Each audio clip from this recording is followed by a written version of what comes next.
Hola,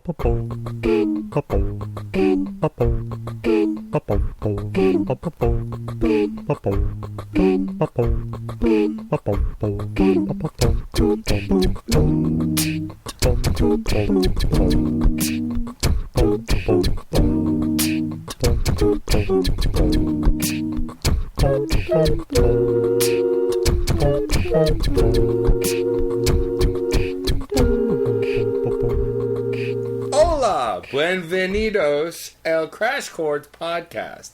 Me llamo Mateo, et tu Esteban y Jan. It worked with the yawn. See, I was like, what the hell is this? Until you got to the yawn. And I was like, all right, it's not Jan, it's Juan. I know, but Jan pisses you off. Jan is so much better. Oh, I'm gonna Jan Saunders. I'm gonna stab Matt Storm, you. Steve Nagel, Jan Saunders. You like it. You like it. No, I answered to two names, John and Giovanni. And Giovanni only on my Italian side of the family, primarily my grandmother, because she calls me that all the time. You really get Giovanni a lot? Yeah. Interesting. When she's angry at me. So I hear it a lot. Well, there's lots of names out there that they're really, really plain in English. Then once they become Italian, it's kind of like epic. For instance, just the word Jimmy becomes Jacinto, and that's pretty cool. I remember my Spanish teacher in high school was actually pretty excited that my name was Matt Storm, because it's one of the few names you could say first and last in Spanish. I was Mateo Tormenta. Tormenta? Yeah. That's pretty cool. Yeah. Because Tormenta is a storm. Nagel means nail. I'm Stephen Nail. Wow. But Steve is means crown or regal, so I'm the royal nail. So you're a crown nail. I'm the crown nail. I'm the best of all out there. You find a box of nails, I'm like the one gold one. That should be like your pen name if you write a book. Crown Nail. Thank you. I Or how will about delete you saying that, so now it's my idea in the hereafter, yes. So before we get into album and other stuff, there's some top of the show stuff I want to actually get into. So yesterday I did go see a great nerdcore concert at the Fifth Estate in Brooklyn. I think I had mentioned the week before that I was going. It featured a bunch of great artists who I made some connections with, and a few will be guests on the podcast in the future. So I want to give a quick shout out because I know some of them are actually going to start listening to Tribe One, Lewis Logic, Michael Kill, Adam Warrock, and of course Schaefer the Dark Lord. They all performed last week in that order at the Nerdcore concert. I also ran into Hops, who was there in the crowd, as well as Nelson Lugo. It was a great show. It was a lot of fun. There were some prize guests.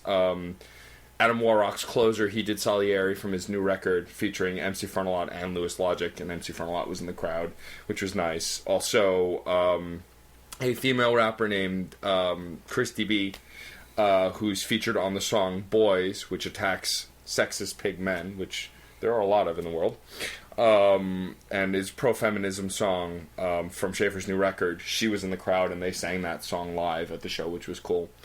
It was a lot of fun. I'm in talks with Lewis Logic to have him on in April, so look forward to that. So that was kind of my big thing for the weekend, is I got to see this awesome concert, which I'm going to do an article about, hopefully this week. You should stop making promises. Idle promise. Well, you never know. He might do it. I actually took a ton of photos at the show, and was posing them and ordering them for the write-up, so... And editing and... In other words, you've just made it so your excuse will be really, really bad if you actually bail out. Don't do it. Yeah, pretty much. Yeah, okay, pretty fair much. enough. Well, let's go from the super local news to the super international news. The Olympics were the Olympic opening ceremonies this week, and we have a whole month to look forward to of those great Olympic sports. Chief among them, curling. No, I will watch curling, and a lot of it. I mean, I'm praying don't we even win know. I'm praying we beat Russia in its house in hockey. I would love to beat Russia. That would be awesome. In its house. That's the thing. I'm not a big hockey. follower of sports, but winter sports are kind of awesome, and I only get it once every 4 years. The Olympics. I watch the Olympics, and I watch the X Games every time they come around. I enjoy that individualistic competition. Me too. I try to get as much as variety. possible. Plus, they did the my favorite event this year has so far been the downslope snowboarding. First time I was there because we went back-to-back gold, men's and women's. Go USA! I'm being a patriot. But gee, Steve, It's okay to be a patriot in the Olympics. It's really okay. But It's gee, not like Steve, jingoism or anything. clearly it's all about sports, and this has nothing to do with music, does it? Well, funny you should ask that, because, in fact, there's something called the opening ceremony. So yeah, I was really getting to a music thing here. The opening ceremony, of course, is all about this big show that, you know, Sure. the host country gets to put on and basically say, hey, we are the new up-and-coming nation in the world. Even if you're not the new up-and-coming nation in the world. But Well, in considering this it's Sochi, and we've seen pictures and read articles, it's not. Well, the thing is, Russia has had many heydays, and then sometimes not so much heydays. This is And- not one of them. Well, everyone's got their opinion on Russia, and everyone likes to turn Olympics into something political, which, let's face it, yeah, sometimes it is. It's been this year, but Like, no, everyone talks about the 1930, was it 1936 or 1938? But that was the big Olympics, you know, right before Nazi Germany. It was held in Berlin, so Yeah. of course everyone is talking about what will Nazi Germany become before they really knew what it was going to or become. the Beijing Even if they Olympics. did know what it was to Yeah. become. Or the this Olympics, Yeah. or the that Olympics. Yes, it has lost some of its bring the world together and instead try to use it for political maneuvering. But anyway, back to the opening ceremonies. Yeah, well, yeah, I guess, you know, Putin probably did use this for political maneuvering, considering he's been No, arguing really. for it for, like, the last 6 years, been pushing it out there. Get it to Sochi, get it to Sochi. you said Putin. Oh, for the love of it. Why No, why he's- do we podcast with you? Really? Anyway, no, he's got a point. You should laugh at Putin, No, this is fair enough. regardless of name. This is but here's the thing. I will spin this into a positive, because the thing is, whatever you feel about Putin and his politics, it's kind of nice. Putin and his politics. I think we made this This joke should in be- like episode 7 or But something it like should that. be that would be It's a got that great. Yes, when we were alliteration to talking it. about the band that got arrested. Pussy Riot? Pussy Riot. That's it. right. Who well, have been released subsequently. Yes. That's right. And there's a lot of that stuff surrounding the Olympics these days, too. But either way, whatever you feel about the politics of modern-day Russia, Russia has a very, very interesting history from an artistic, cultural standpoint, and especially from a musical standpoint. And obviously now they're trying to sort of reinvent themselves as the new Russia, trying to put their culture out there, because people only remember, you know, culture from in Russia for what it was way back then. They actually said themselves that they're not going to be putting a lot of pop bands, for instance, like London had. You know, London is one of the kings of modern pop, so they had no shortage of people to go to when they had their Olympics in 2012. Yep. For Russia, it's a little bit tougher. There's not a lot of bands up there in the forefront. So they did go back to what they know. They went back to really, really old stuff. They went to Tchaikovsky. They went to Stravinsky. The stuff that I love about Russian music. The stuff that I think is one of the most ingenious music that has ever been created in the history of music, to be honest. It's the kind of classical music that if you go back to, this sort of neo-romantic style, that if you go back to, you could easily burgeon new genres, rock genres, out of the kinds of chord progressions that were used back then. So we got a lot of Firebird Symphony, and we had a very, very interesting piece, which actually was from after the fact. It was by Georgy Sviridov, and it was called Time Forward. And this was not from that time in Russia. This was actually from communist Russia. And it's kind of sad that this piece, Time Forward, was actually used for, I believe it was a nighttime news show called Vremya, that was basically their version of NBC 6:30 News, you know, the half-an-hour special that defined what is going on in the world. Unfortunately, it was the slanted communist version of that. And they used this beautiful, brilliant piece as an intro to that. But then again, it did bleed into... That show has gone through evolution, and it's a lot more open and glasnost style, you know, openness than it was back in those days. But either way, they used, to this end, in the Olympics, they used that piece as a summation of that transformation from old imperialist Russia into communist Russia, when everything was sort of blending the individual, wilting it away into this unified, everyone think in the group think and go toward this singular goal. It was a very fascinating thing. It was called a suprematic ballet. So you have all these dancers come on stage, and they're wheeling in gears, and it's all led by a locomotive. It was a very, very fascinating piece, but it walks the line really with like what you want to think about the whole Bolshevik revolution. You know, positive, negative. Yeah, it wasn't too good, but then again, imperialist Russia wasn't too good either. I love that gray area of history, and I think they pulled it off really, really tastefully. For Russia. Well, that's the thing. They did show the grays. They showed the positives and the negatives of it. If you want to feel something from this, you feel at its basic components. You feel what was happening, regardless of positive or negative. You just feel the event. Right. And this was all within the Olympics. That's really, really bold. And it was the most expensive Olympic opening ceremony ever put on to date. So. And then again, I think every single opening ceremony just goes up and up more and more money. It's just like they say, this is the biggest Super Bowl halftime show to date. It means nothing It's anymore. Because every year it gets bigger and bigger. It's pretty scary to see what we're going to see in 50 years. Speaking of the Super Bowl, very briefly, I posted this on our Facebook fan page because I thought it was pretty funny. After the Super Bowl and the Red Hot Chili Peppers performed, there had been jokes around the internet going that Will Ferrell looks just like, I can't remember his name now, but the drummer of Red Hot Chili Peppers. That they always look very similar. And they do look kind of similar. Well, Will Ferrell went on Funny or Die recently and released a blog video saying that you guys found me out and that there actually is no Will Ferrell. It's actually me, so-and-so, the drummer of Chili Peppers. I do movies on the side under a different name. Will Ferrell doesn't exist. And I'm sorry that I lied to you for all this time. I'll see you next time on tour. Then the drummer of the Red Hot Chili Peppers released a video saying, very tongue-in-cheek, stop impersonating me. This is unacceptable. I challenge you to a drum-off. We'll show you who's who.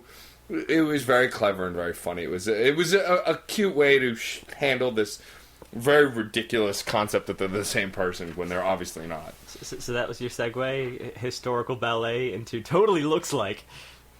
Speaking of another historical aspect and getting back on the Olympics, not to demean what Matt said, totally looks like. There was that other part that I thoroughly enjoyed after, upon even repetition. I enjoyed it even more.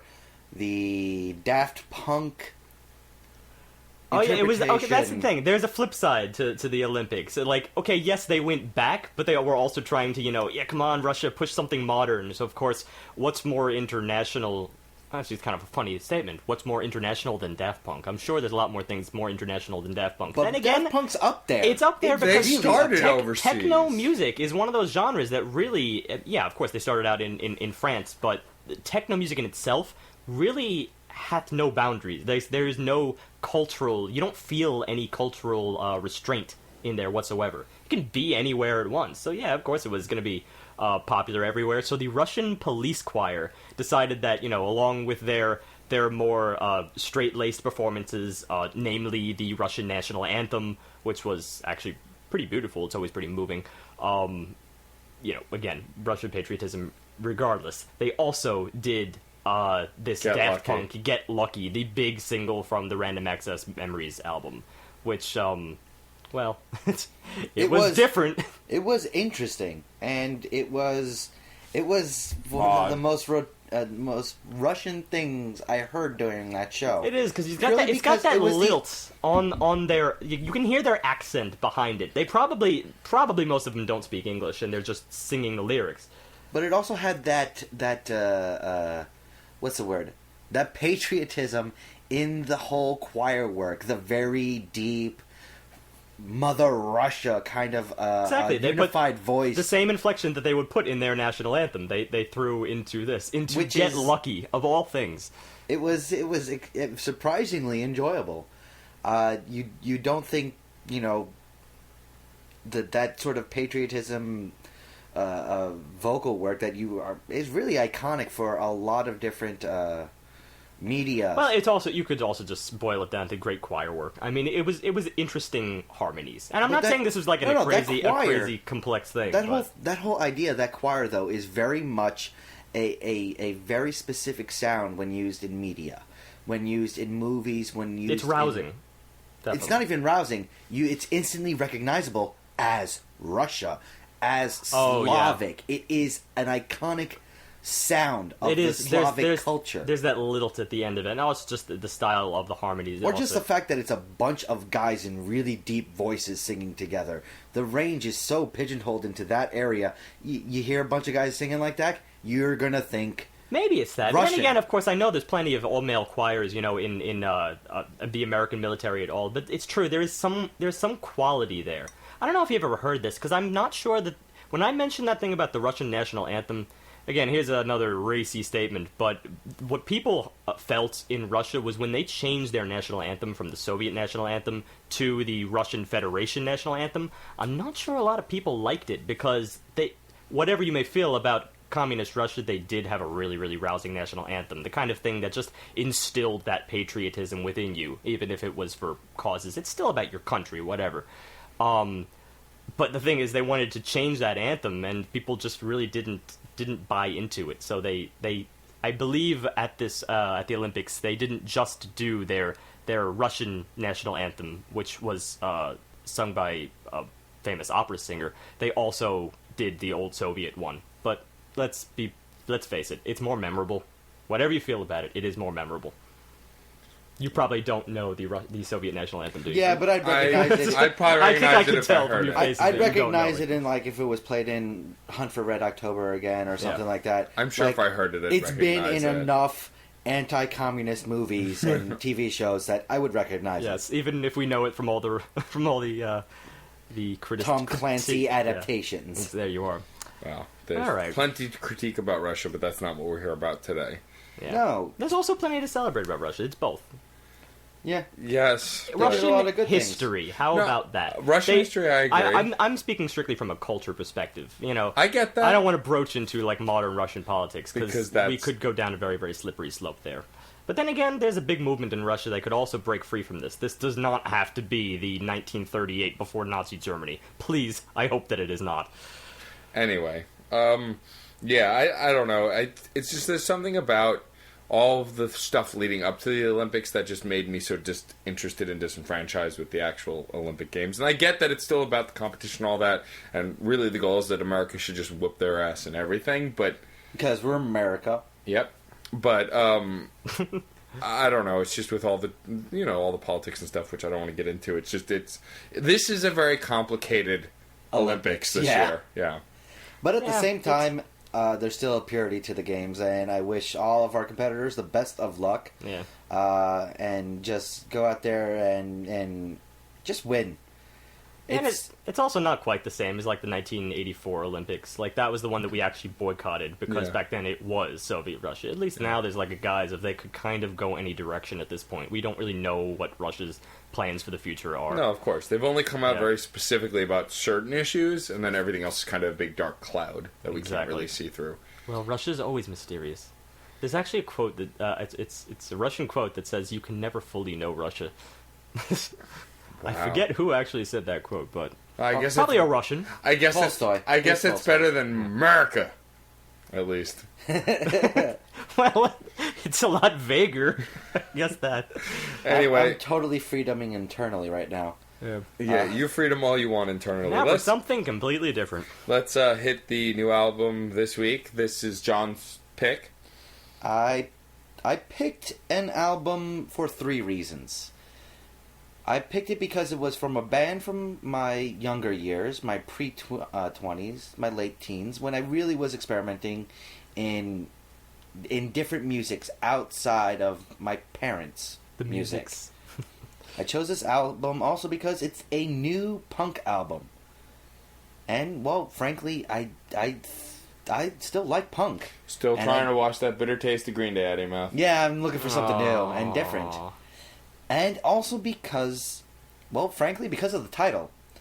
Against Me and their newest album, released January 21st, Transgender Dysphoria Blues. Yes, and dysphoria is a state of unease, a state of unease of generalized dissatisfaction with life. Either way. And transgender dysphoria specifically is, when it boils down to in the most layman of terms, gender identity crisis. That's as as definition oriented as you can get. And to have a punk album from a band that's been around the block a few times boldly stating something like that, I was immediately intrigued. How does this and punk go together?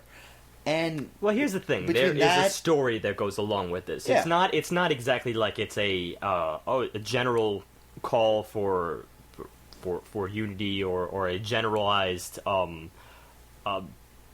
dissatisfaction, I suppose. It's one person's dissatisfaction, and that is the lead singer, because of her personal story. I believe the name is Laura Jane Grace. Yes. And she herself identifies as transgender, born male, now identifies as female. That all happened as recently as 2012. Really recently. So, this band, Against Me, had already had 5 albums out, and her, Laura Jane Grace, she was the founder, and she'd always said that in her previous work, the subject of her not quite feeling like she was in the right place was broached. It was steeped in metaphor. Yeah, let's be clear that we know that she officially confirmed that she identified as a woman last year or 2 years ago. She may have broached it in the past and or felt it in the past, but was never very clear about it until 2012. She said that in her songs prior, she sometimes in certain songs she did say it very, very bluntly. Okay. This is in interviews here, so try to skip over the stuff that's common knowledge at this point.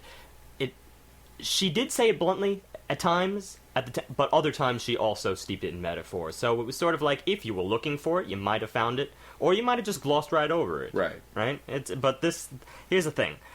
Transgender Dysphoria. It's the title of both album and opening track. So there's not a shred of pretense here, and I did kind of appreciate that. For one thing, this isn't really the time to be having our discussion on metaphor versus on-the-nose material. She came out last year, so she's been steeped in metaphor for the last 5 albums. This album is defined by being on the nose, and I think that's well warranted. Right, well, it's different. On the nose is also very different when you're dealing with a very personal story. When it's a very personal story, there tends to not be a metaphor or hiding it. I mean, there can be metaphor, but a lot of it is very much in your face and blunt because it's a personal story, and if you're expressing it, you want it to be out there. You're right. Well, much like our review of Beyonce's self-titled album, that was episode 73, that was also a very personal work. We have to accept this as a kind of diary and take the subject for what it is and then the music for what it is. Right. In fact, though, she also stated in the same interview that she believes the subject really isn't what matters, the subject of the transgender euphoria. It's really all about the product and the art that matters. So in short, she's saying, it's who I am, but it's not all I am. Up front, I really do respect that comment for the humility, for the selflessness, in spite of the magnitude of what she went through. But, it does also say, all right, please treat the art for the art, and that is what we intend to do here. Well, yeah, that's what we typically do. But that means a lot coming from her, considering everything she's been through, that she would state it so frankly. It is, yeah. That's selfless. She also stated in the same interview that she doesn't believe in rehashing, that she has no intentions of making this a recurring theme. This is her coming out album, because this is what's on her mind right now, this is what's relevant, and that will be that. And then she'll move on to doing what they do best, which is making more music about in this punk tone. Yeah.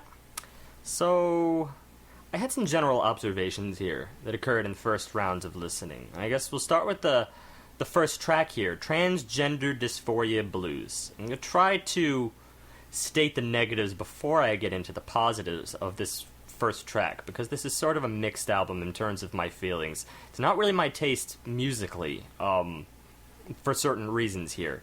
I think one of the biggest reasons is because we all know Steve hates punk. No. Oh, that is not true. No. But one of the reasons is because of what punk does with the guitar, and that it uses a basic 3-chord progression. And it's not just that, though. I mean, this steps out of that too. It really does. But the 3-chord progression of the guitar is just so overpowering, coupled with that very, very quick, repetitive beat work. This is when I started realizing I need a little bit more from my punk nowadays. I needed a little more intrigue, a little more veil.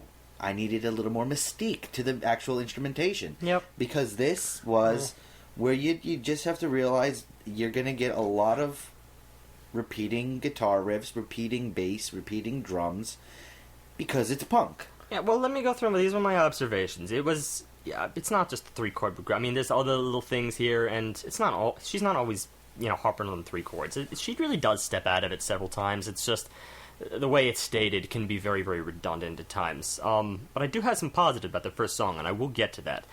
But, again, I'll spin the negatives into the positive. It, unfortunately, the whole album sort of threw me back to that old problem of familiarity, which we've had with many albums since. We even had it as recently as Os Mutantes, a little bit to some degree. I had it with Eve 6 going back. We've had it with several albums, just when you're so familiar with the genre, and you just kind of want it to change up. But it's my familiarity in this case with the whole premise of punk, which, unless you really experiment with its split ends, you're left with the staples of the last 30 years. Staples, that word, it could mean essentials to some people, or it could mean tropes to others. But amongst them, there's the mosh pit style drum playing. The guitars that are just littered with eighth notes, as I said, and really, really heavy on the distortion. And then the nearly screaming vocals with a sort of guttural vibrato. But that said, here comes the positives. I have heard enough punk to know that she, Laura Jane Grace, is kind of owning this genre in a certain way, in certain aspects. I can hear it in her singing and in her melodies that this is not necessarily emulation. She's going with the medium she knows best, and subject matter notwithstanding, this is a very personal, heartfelt work. There's a sort of effortlessness here, and I think it's a little more musical. There's a little more musicality in the voice. And that's to say musicality versus attitude, because, again, you can kind of go both ways with punk, and usually it ends up more on the attitude than the musicality. Well, I mean, with this song, and going back to what John was saying a little bit, with punk, speaking to punk in general, I find that more of the punk bands I listen to now are ones that embrace that they're pop punk and don't stick to just a punk sound. An example is Patent Pending, a band who tends to genre jump. They're mostly pop punk, like Bowling for Soup, but they also genre jump and do doo-wop sounding kind of songs and some more rock and roll kind of sounding songs to kind of change it up, because I think they get that, yes, if we just played straight punk, it would get boring. So here's some other stuff too. Actually, there was an album I was almost going to choose for next week's, but it's not the one that I chose. Stephen Malkmus, who started out as sort of a punk rocker, he actually is credited with starting off the alternative movement. He's very important in that particular field. So he's the iconic breakaway. Yeah. And if you listen to his music, yeah, there's total creativity there with what he does with the punk genre. So, I mean, getting very specifically into the title track, the first track. Yeah. So here's my thing with this album, and it's going to be a general statement about most of the album. Like, see, everyone's going into general statements here. We should get the track first. Well, because honestly, I'm going to be repeating myself through most of this record, and I'm not going to have a lot to say that's very different on a track-to-track basis. That said, I have certain things to say, but there's variation here. Some, but not a lot. That said, this track starts off kind of very generic, but in the instrumentation. However, in the inflection and the lyrics, especially the lyrics of this song, it's very clear a song singing about suffering and being looked down on and treated differently because you're different. And it comes very clearly through the lyrics. I connected with them even though the music didn't really pull me in that much. I got enough from the way she sings and what she was singing to really get a sense of the fact that she had gone through hell in these moments she's singing about. And I have to agree and disagree with that statement. Lyrically, I wasn't really on board with this song until we discussed it, and then I did see some glimpses of some really pretty work in the words themselves, with lines like, you want them to notice the ragged ends of your summer dress. You want them to see you like they see every other girl. Yes, there is some imagery there that does have some emotional connotation, but I will argue the point of the vocals. Here, I really felt that there wasn't the inflection of the vocals was not promoting this emotional feeling in this song. It was, if anything, droning and really connecting too much with the steady kind of mainstream punk sound that the instruments were doing. And it was because of that I really could not get on board with this song. Now, interestingly, that's where I'm going to disagree very, very strongly with regards to this particular song, because that's the thing. We've been making this blanket statement here that, yes, this in general, we're kind of giving away that this album sort of blended together for us in terms of the punk field, but this as an opening track really, really had me... I was actually rather drawn in emotionally, and I felt like that vocal inflection, exactly the kind of thing that you're saying is just sort of, you're throwing in there with, typical punk inflections, and yes, perhaps it is a typical and punk inflection. It did not hurt the song in any way to me because of what she was singing and how she was singing it. Apart from the line you just mentioned, actually including the line you just mentioned, you want them to notice the ragged ends of your summer dress.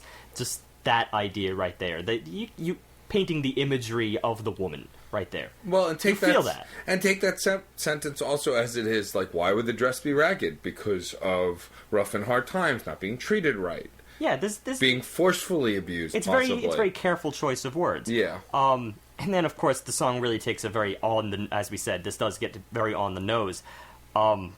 Namely with the line, "They just see a faggot." That's the thing. That's in essence what she went through. So, and especially Not the chord. I will even cite music here. The chord change, particularly on that line, was rather longing. I felt.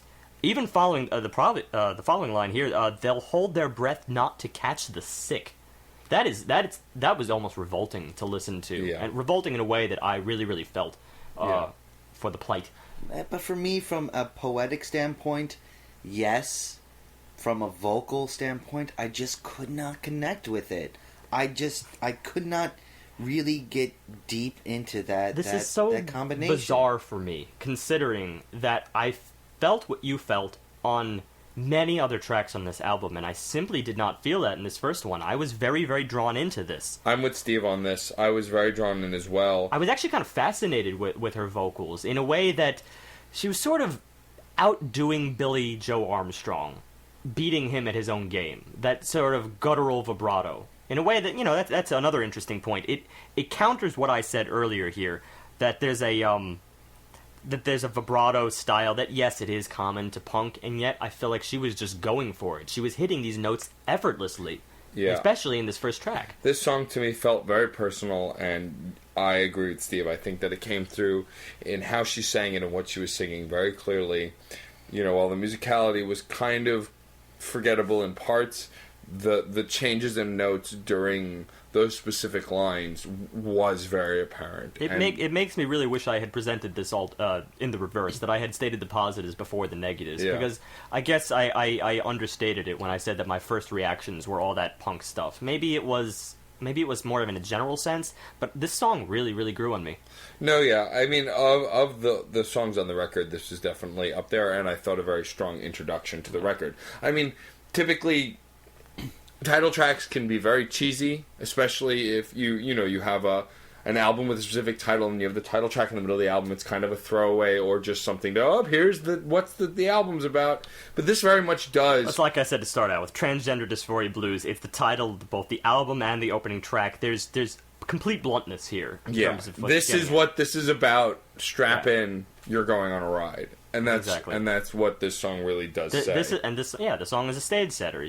I think actually it summed up the plight rather well in the song, so much that when you get each and every other snapshots later on, they almost fall short, because this song covered it so well. Yeah, it just seems like repeated themes at this point to redundancy later on. That, there's more depth later on. This is... It's only more precise later on. Yeah. This is overture style. I think this was an artful summation. Exactly. There you go. Yes. I only have a couple other things to say about this song, because also from a musical standpoint, this really got to me even more than many other tracks in this album. One was that rather rapid fire way that she sung the chorus, that washed off on the coast, I wish I could have spent the whole day alone with you. And she goes really, really fast on that line, which is what it actually got me, someone who's not really that into punk on a regular basis. This got me back into that. I'm in CBGB's, I'm kind of in a mosh pit. I felt the energy in that particular line.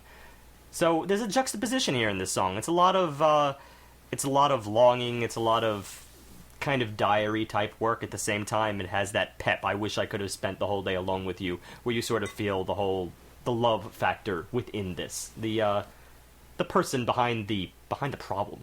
I guess. Well, let's move on.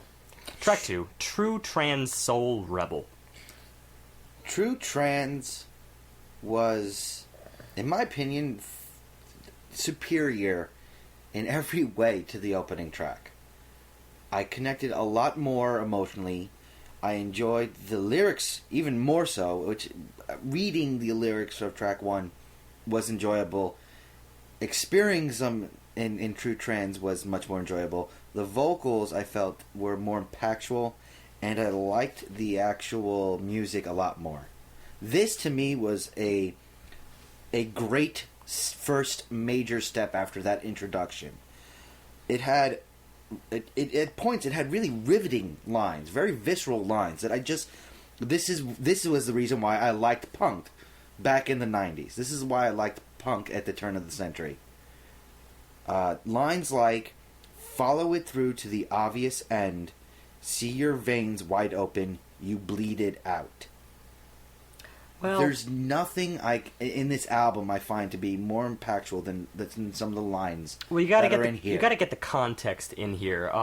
This is, in many ways, this is almost it's expanding the story just a little bit. And yes, it is getting a little bit more specific. For instance, this is, I think this line covers it a little bit better. Yet to be born, you were already dead. Yet to be born, not yet born, as in this is the transition period. If womanhood is in your future, then yes, you're not quite born yet. And actually, from what I've read in interviews here also, she's still kind of in that transition period. I'm not sure if the surgery has taken yet. I'm not 100% certain on those details, but this is the midst of the transition. So, yeah, I kind of understand it in that respect. But there's a little bit more depression within this. There's more of the fear factor. The yet to be born, you are already dead. Sleep with a gun beside your bed. Follow it through to the obvious end. That's where that line, John, that you quoted really, really gets its power from.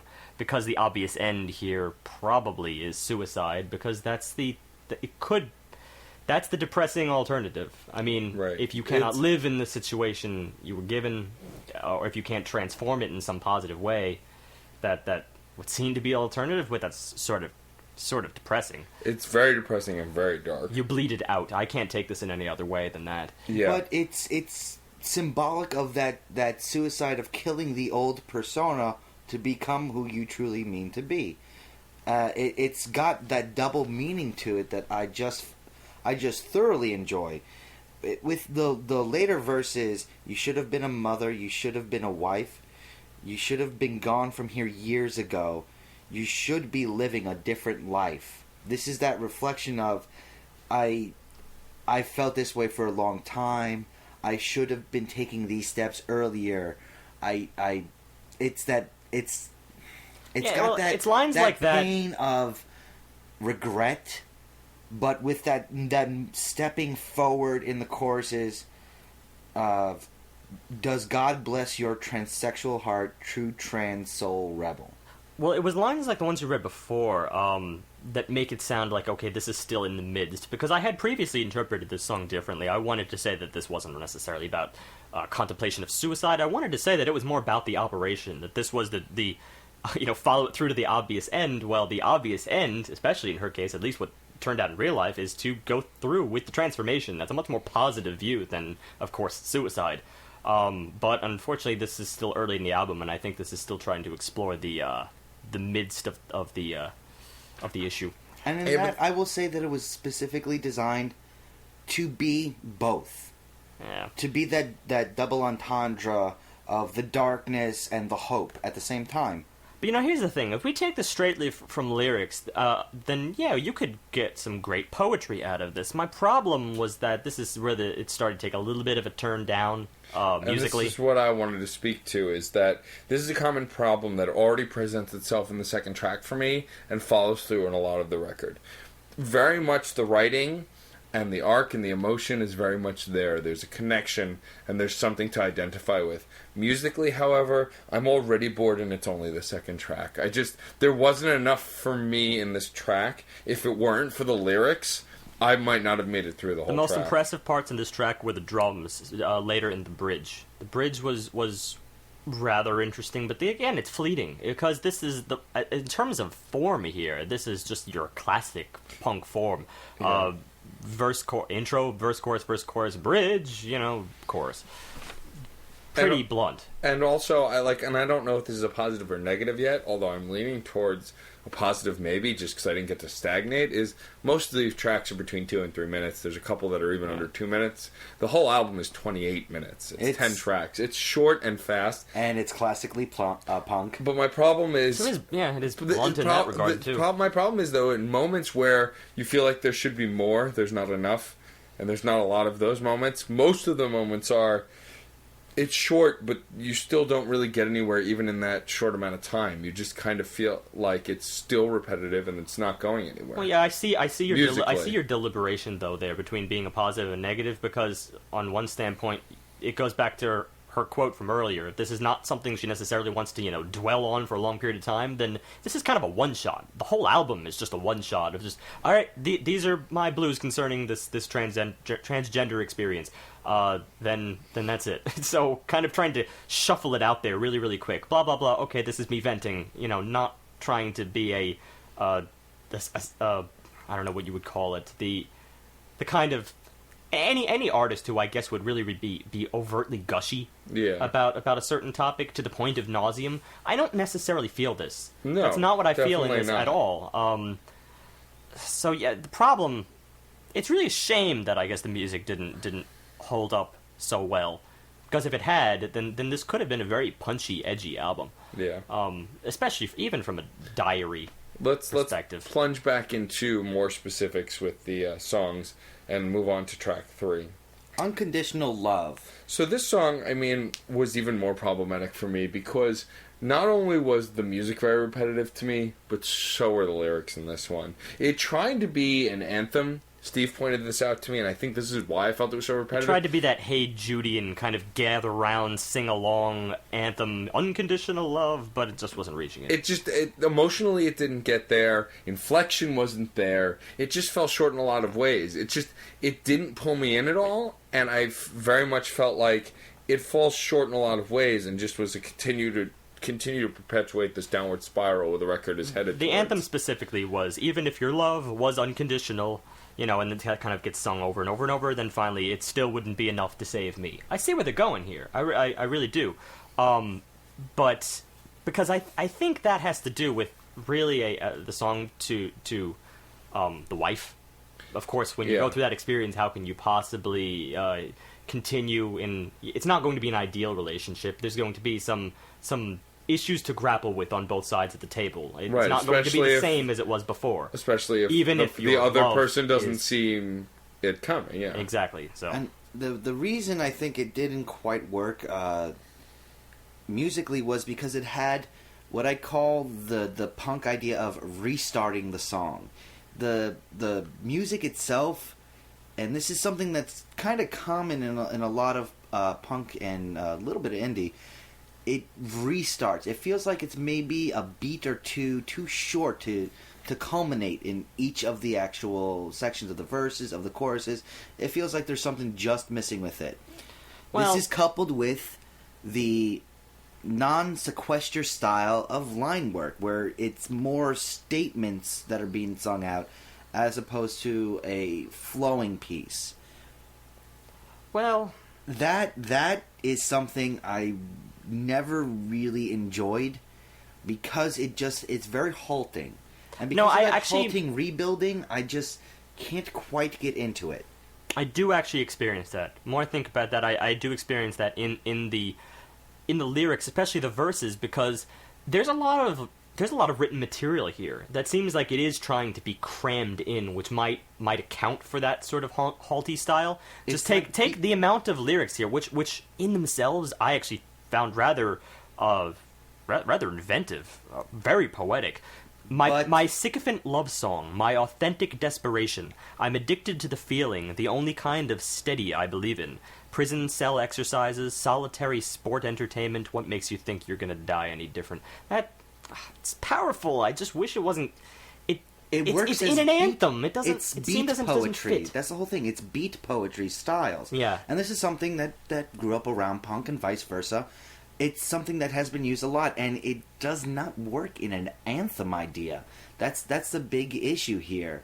It's not quite flowing enough to rally behind. This strikes me as a situation where they were both written separately, or like not integrated music and lyrics. Now, Well, it's usually, like the lyrics came first, and then they tried to write a song song to around it. go around it. Yeah, and frankly, that's how I feel in a lot of these tracks. It was less apparent though. There's in the a first disconnection. two. In the first two, there felt like there was a lot of integration. Yeah. The first I already gushed about. The second track, I still found a pop element there that was at least it was enjoyable. But this was kind of a lot of the it subsequent felt tracks forced. feel very disconnected And forced. And speaking of disconnected and forced, track 4 really feels disjointed and abrasive, though I have seemingly different problems with that. seemingly intentional. So the fourth track is called "Drinking with the Jocks." It's only 1 minute and 49 seconds long, and this song, from the moment it starts, is abrasive, aggressive, but considering why. But considering the content of the lyrics,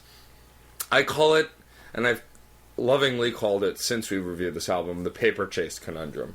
My problem with this song, and the reason I call it the paper chase conundrum, is the song rubs me completely the wrong way. I don't like it. I don't like the song at all up front. However, that's the point.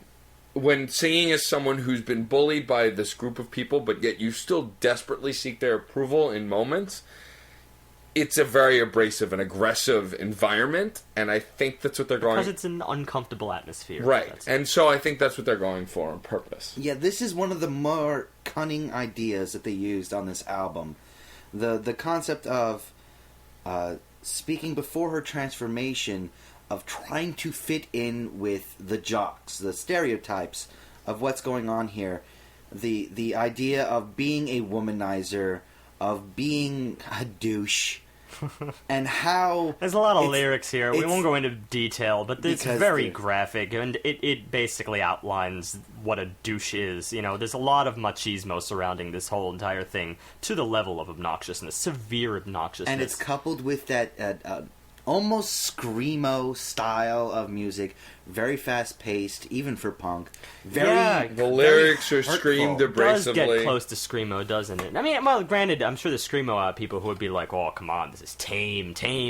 But maybe in context of the album here, I do understand. I understand its place, because everything serves as again that one shot, that exploration of a different facet of her experience. And drinking with the jocks, I'm sure there was a lot of. In fact, I'm even going to go back to that interview again, which is invaluable information regarding the story, well, not a story, regarding the real-life events that occurred here.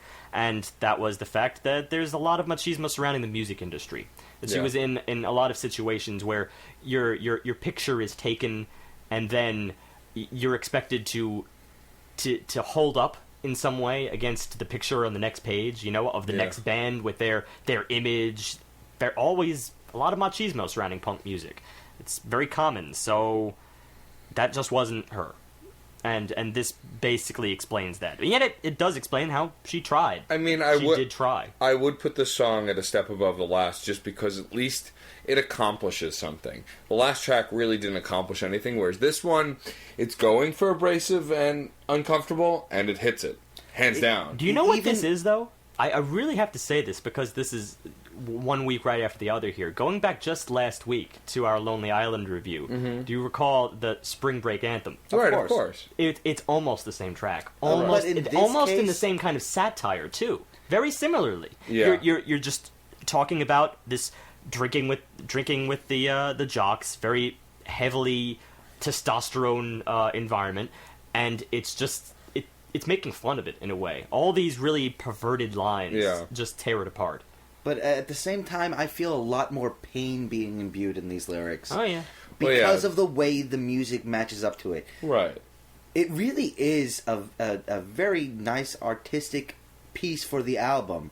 At the same time, as music, I don't really enjoy it. Yeah. Yeah. That's the what's got to be consensus. said. The piece itself is smart, but it's not something I want to listen to. I realize at the end of the day, though, I think I am going to give this a little the check mark just because of its function on the album. It does give variety here, if nothing else. And that's... Especially like the dissonance that was on the final chord right before the verse. It really sounds manic at that point. Like, she is in the wrong place. She does not belong with this crowd. She really wishes she could be elsewhere. And that's why I compared it to the Paper Chase. It very much reminded me of that kind of...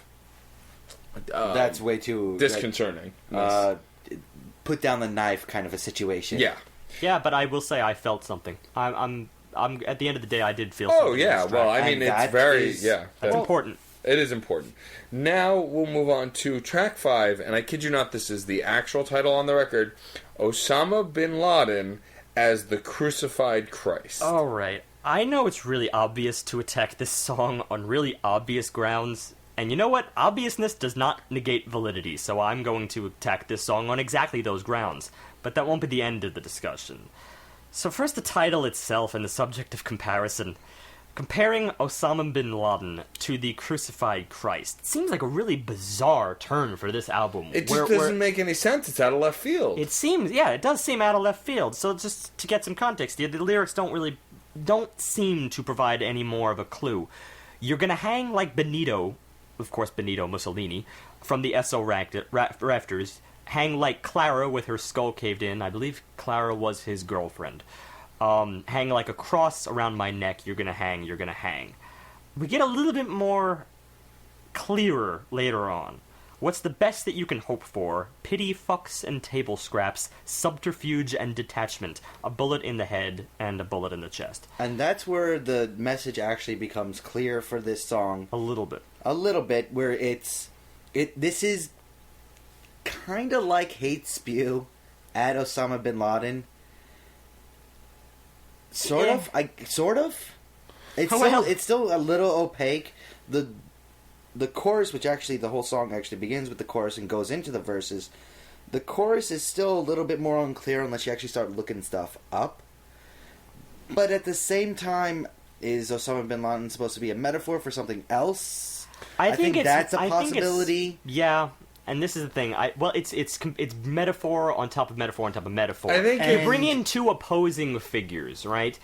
Both of them were killed for what they did. Completely different things here, because of course, even if you're not a religious person, most people tend to accept out there that Jesus Christ was a man and he did fairly good things. That's an odd thing to compare to Osama bin Laden, who generally no one agrees did good things. So. It's almost this is out of left field, but it's the idea of a person talking to herself, how she feels as if she should be regarded as someone who has been sent through pain, but instead is being a hated, vilified individual because of what's going on. That's where I was going with it. There is that imagery there if you delve really deep, but it's really clouded in these metaphors. Well, it's not. Yeah, it's really clouded. In its meaning. I'm pretty sure this is what it is, because that would just seem too bizarre for this album to bring in political ideology. But up until this point, she spent so much time at face value. Just here's my story, and then to dive us into this metaphor that, first of all, the title angers me so much because it's just so bizarre. It is inflammatory. It's inflammatory, and in every sense of the word. And yeah, shock value for shock value's sake, I can get that, but it didn't belong on this record because at least up to this point, even the songs I didn't like at all were punk. Well, but beyond that, not even musically, at least story-wise, we're very face value. Here's my plight. This is my suffering, what I'm going through. Here's what I'm telling you about it. This song just didn't fit that mold. And also, this is where the humility kind of completely left. Again, Yeah. with all the quotes that I gave in the interview here, they had a very humble premise here, and then all of a sudden there's the audacity to compare your plight to that of those two figures. That is so extreme. So extreme. And I understand what she's getting at. Yes. Of course, in the way, yes, vilified, because both were vilified in their own respective way. But, geez. I mean, that's far. That's far. It's a level of almost grandiose self-pity. Yeah. That's just a little ridiculous, and that's not my least favorite part of this song. My least favorite part of this song is that it really does sound more metal than punk.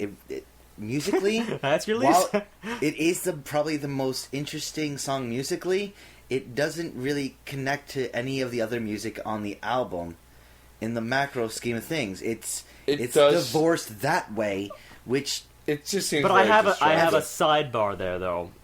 Granted, it doesn't seem to connect musically, but I kind of hate, I really, really hate that this is probably the catchiest song on the album from a rock perspective. Yeah. From a rock perspective, this really, like, I wish I just didn't have these lyrics here, because they take away my enjoyment of it. It actually has a fairly good bass line, like, kind of an awesome bass line in a punk kind of way. Not like, groundbreaking or anything, but it's really got a grit to it that would serve so well. This song would have in served. another Yeah, I was going to function. say, without the lyrics of the title, the song would have served very differently.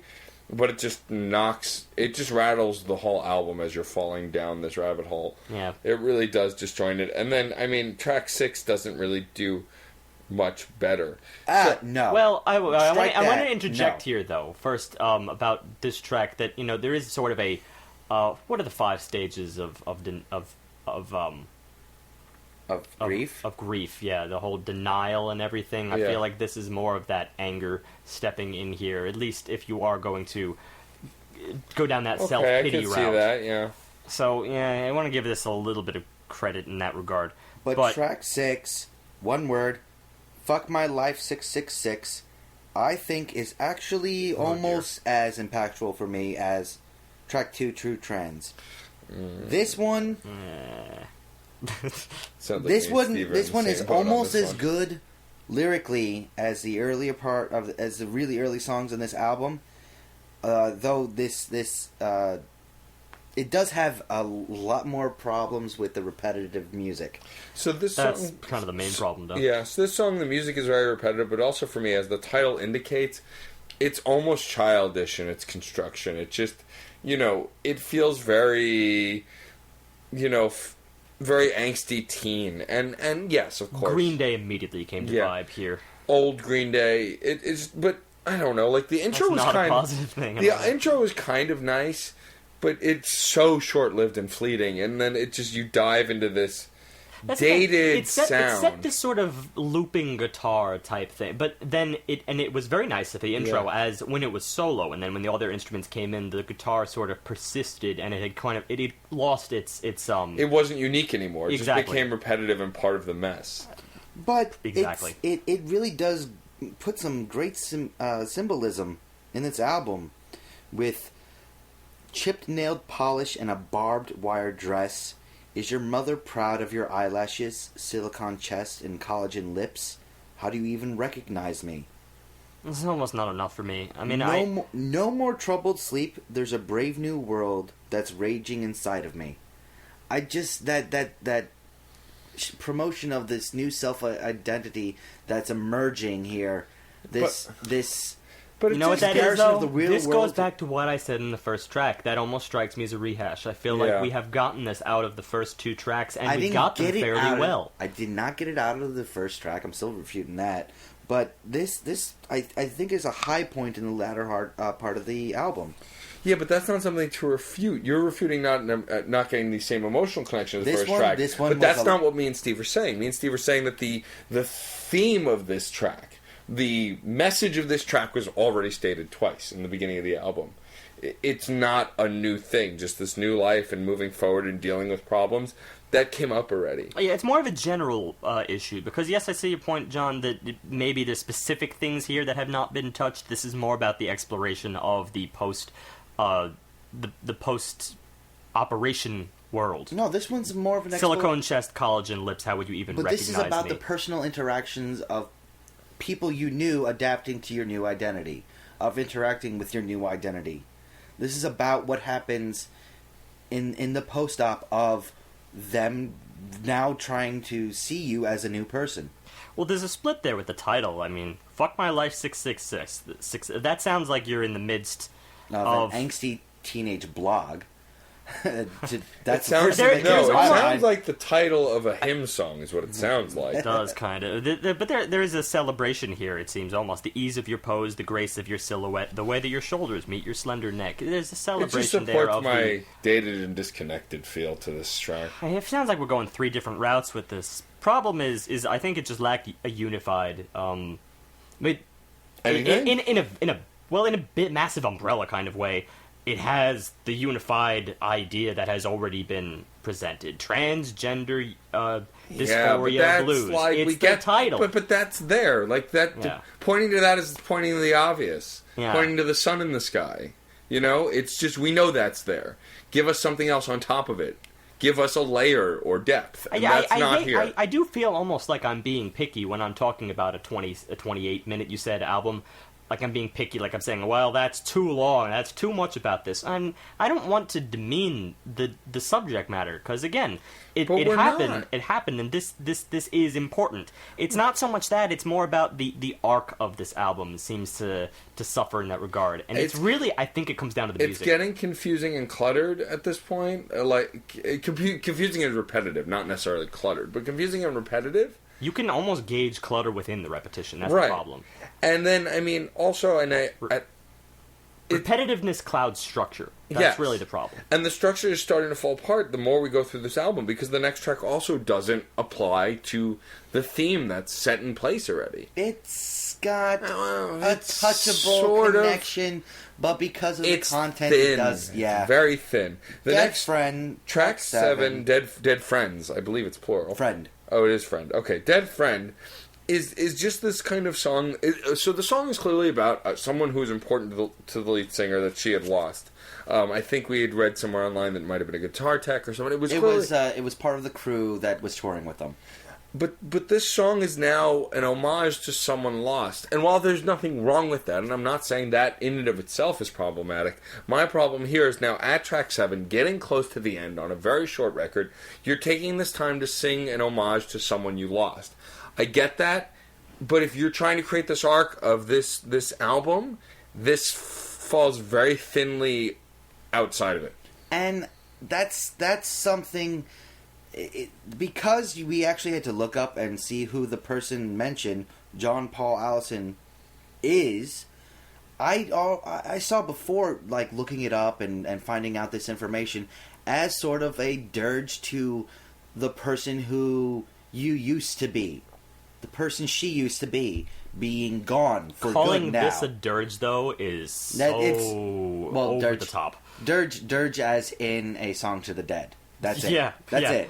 But the music should make you feel that. That's the thing. If I were to define this music, I'd have to define it the same exact way that I defined "Fuck My Life 666." What does that say? I'm talking about two opposing titles like that with two opposing ideas in a sense, and the music just it's the same. It's just at this point, it's not. My biggest problem with this song also is we get a better sense of it in the next song, although it's about a just as morbid topic. But we're not even up to that yet. But this song is not heartfelt. It feels almost soulless. You know, I get that it's an homage to a dead friend, but you'd think you'd feel something with an homage to a dead Depression. friend. And first of all, Anger. we're not implying that, of course, that the lead singer does not feel anything. I'm sure. It's No, right. of course not. But that's not what I said. I know. But that's the thing. The choice of medium here really is problematic. I It almost just want to falls say, short. and this is going to become relevant in the very next track, Two Coffins, that something similar should have been done here as in there. Because Two Coffins is one of the only places on this album where we really, really do pull away from the genre present. We get something that's not really punk, necessarily. We get something completely different. Instead, it's purely acoustic. It's we have a slight ambient or a really heavy reverb on the guitar and a slight ambient drone in the background. Well, You compared this almost to the Decemberists. Well, I said, it's funny. The way I made that connection is kind of roundabout. But so Two Coffins is very pretty and heartfelt. It sounds almost Celtish. And the way I made that connection was, obviously we've mentioned the Wasties before.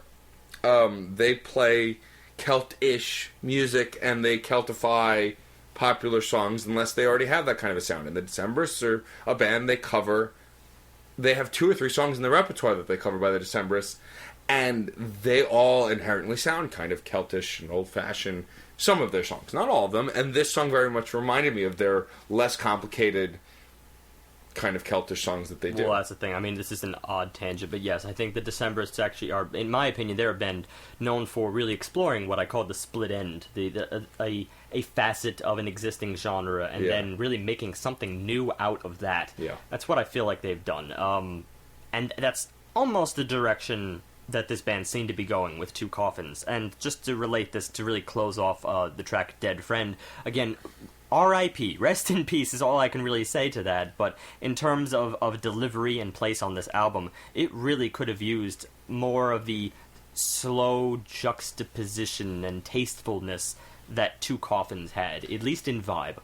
Right, and that said, though, Two Coffins, though it had the vibe that Dead Friend should have had, what's really scary, though, is that, not scary, but depressing. It's a little scary. It's a little scary and depressing, is that, so Two Coffins is supposedly about her daughter. And the idea that she's singing about these 2 coffins for the 2 of them, and that this is the road they could be headed down. It's horrifying. Well, I see kind of what's going on within this, but yes, on at face value, this is really, really bleak for a father-to-daughter song. But the thing is, perhaps it's the father that he cannot be from now on. Right, because he is a she now. Exactly. Now that has to kind of be said.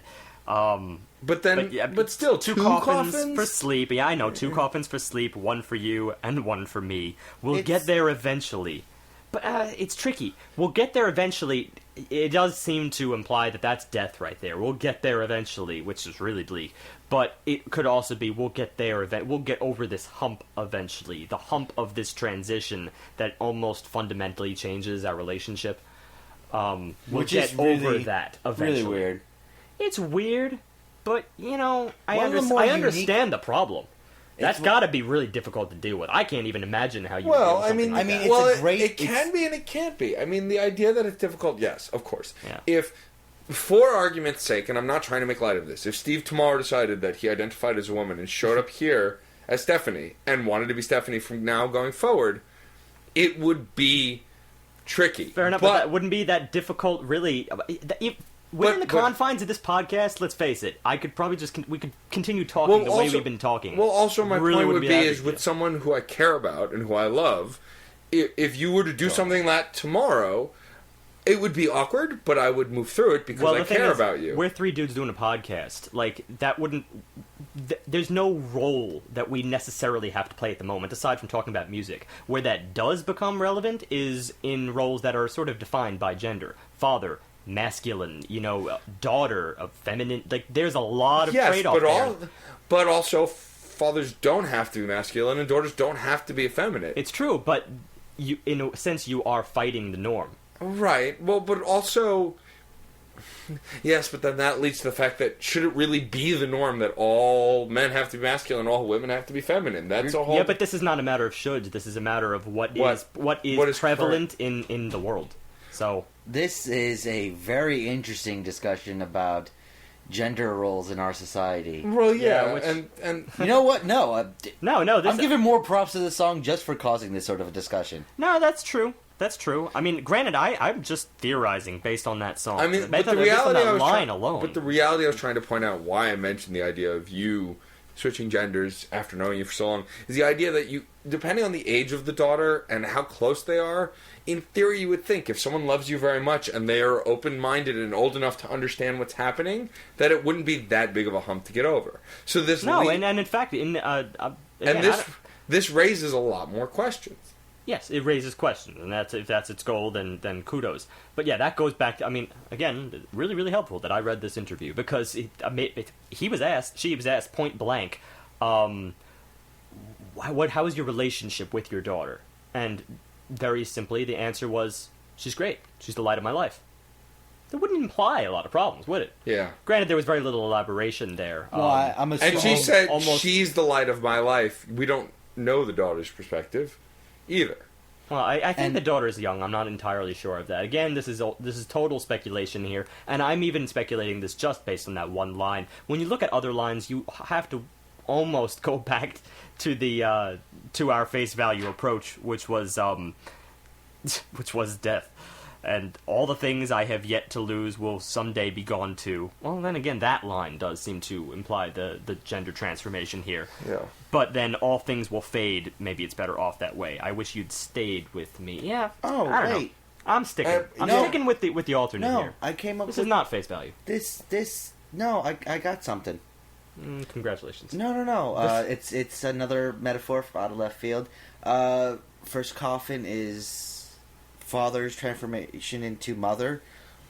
Second coffin is daughter's transformation into adulthood, which is been alluded in plenty of forms of art as a sort of mini death, as a Death huge and rebirth. A death No, and I rebirth, buy all of that. Yeah. which, in that sense, yeah, some of these lines are actually making a little more sense. With, in the dark of our graves, our bodies will decay.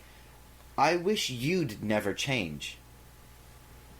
That makes a little more sense in that context. I guess. It's sort of like we all have to change. I wish we could stay this way. We're both moving on, and it's a death and rebirth. Sure, we all go through transformations. Granted- mine may just be a little off. Well, check a little girl into a young woman, and that's a huge transformation in and of itself. Of course it is. Yeah. But it's got that kind of idea. It's a little more morbid than what we're used to in its theme work, but it's definitely got that kind of connection to it. It's definitely hands down one of the most beautiful tracks on the record. Yeah, It is very pretty. My biggest problem with this track is the fact that the next two tracks come after it. And not because this should have been the end, because I don't even know that would have been a good end. However, track 8 is followed up by two completely bland tracks that it's like it's the too little, too late thing. And moving on into track 9, Paralytic States, I mean, I just have nothing to say about this song. I'm sure you guys do, but as far as I'm concerned, it was repetitive again. Bored I was. This was another case where bland it was. I don't know why I'm talking like Yoda. Vocally bland. There was not even emotional flexion in the lyrics. I mean, it was just this song particularly was so forgettable for me. I don't even remember what it sounds like.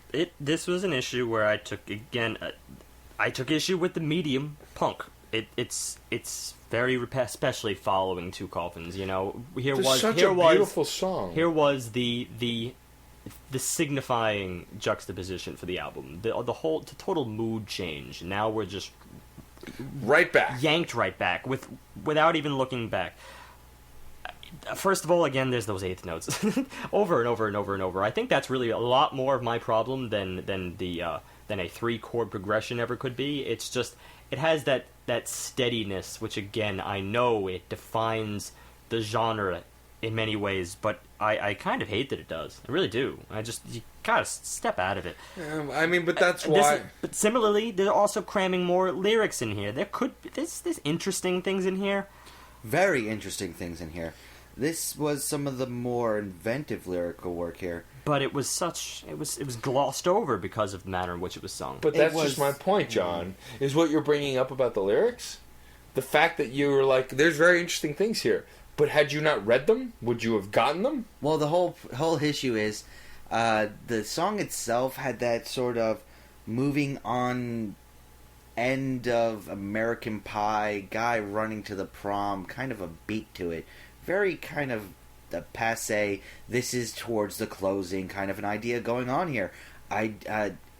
It's where it should be musically in the album. It's supposed to represent an ending. This is one of those times when the music's not really matching up with the lyrics, because this is really it's really over feminizing the problems to some extent. Cut her face wide open, shave the bone down, then pumped her lips up, exaggerated, a fucked up kind of feminine. Standing naked in front of that hotel bathroom mirror, in her dysphoria's affection, she still saw her mother's son. Yeah. All right. Obvious emotional turmoil going on here. And powerful lyrics. Really powerful lyrics that for get that. completely lost in the blandness of the song. Yeah, it's just the one with that the music. imagery, The music's dragging it down. That big time. imagery, I'm hearing for the first time now. I did not get it at all from the 2 or 3 times I've listened to this record. Yeah, no. This is one I kind of wish was done as just poetry. Yeah, because This is something that always used to be my problem, especially when it came to listening to music, because for me the music always came first, and lyrics were the kind of thing that they really had to be integrated in order for me to really pick up on them, because I have my priorities when it comes to listening to music. You know, I listen a little bit differently. I go toward the melodies and try to. If I'm going to be singing along to something, it needs to be how that works with the melody. And this, it was a song written around this great poem. and that's the problem, really. Also, though, on mine and John's end, is as people who do notice lyrics as much as we notice music, and kind of, at least for me, I go back and forth. I do notice. I want to make that but clear. These lyrics were nigh unnoticeable. I would never have noticed these if I did not read saying. them for the sake of this podcast and the fact that we're really tearing apart. Otherwise, I would have gathered what I gathered, and that if I had done that, this would have been such a thin review, really thin. Oh yeah, and it's still horribly negative. And it's still on the thinner side. I mean, it's thinner for that side because I have to remember that I did this, you know, and you can't count on everybody to read and be this active with you. That asks a little bit too much. Let's make our way into the conclusion of the album. So, Black Me Out is the final track, and this is where I become completely disappointed. So now we're 2 songs away from 2 Coffins, and they're very much just diving head first, as if the first track wasn't doing it enough. The second track is head first into what the majority of the album had been doing. It's just more of this repetitive punk that refuses to touch other genres, to pull in anything else. And again, the lyrics didn't stand out. I'm sure they might have been great lyrics, but the song is just so standard punk. I'm actually rejecting you in that note. I don't believe that these were great lyrics. This was a case. See, I didn't notice them, so I just assumed it was a case of the same thing as not. But no, this wasn't. It's not. This song started off so sweetly acoustic. Almost tropey in that way, but that nice, simple guitar work with a good setup to the actual lyrics. I don't ever want to talk that way again. I don't want to know people like that anymore. As if there was an obligation, as if I owed you something. No, but this is even part of my issue right there. That is not anything that's not groundbreaking poetry. That's just setup, and it's a good setup with the music. It's a nice, easy, get you involved. But the way it builds satirically, just about, with that huge abrupt jump that we've talked about in so many other songs. It was telegraphed. It's predictable. It's predictable, but black me out. I want to piss on the walls of your house. Okay, yeah, you're pissed. We get Obviously. The lyrics are really just downhill from there. It's a poor conclusion to a record that wasn't doing very well. It was barely treading water to begin with, and this is just a very poor conclusion. It seems like it wasn't. It didn't take the high road. When it left. Definitely. And it really started. That's a great point. It really started out on the high road. It did. That's the my first problem. 2 tracks were very much the high road, and then it hinted at it throughout the record. But yes, you're absolutely right. That's the nail on the head. And I really to outline that, I need to read this particular stanza here, because it's a shame this is really how it had to end for me. I'm just not a fan of this. I don't want to see the world that way anymore. I don't want to feel that weak and insecure, as if you were my fucking pimp, as if I was your fucking whore. Well, okay. That's a very. Again, I'm not taking away points for being on the nose. It's just. But that's bland in its anger.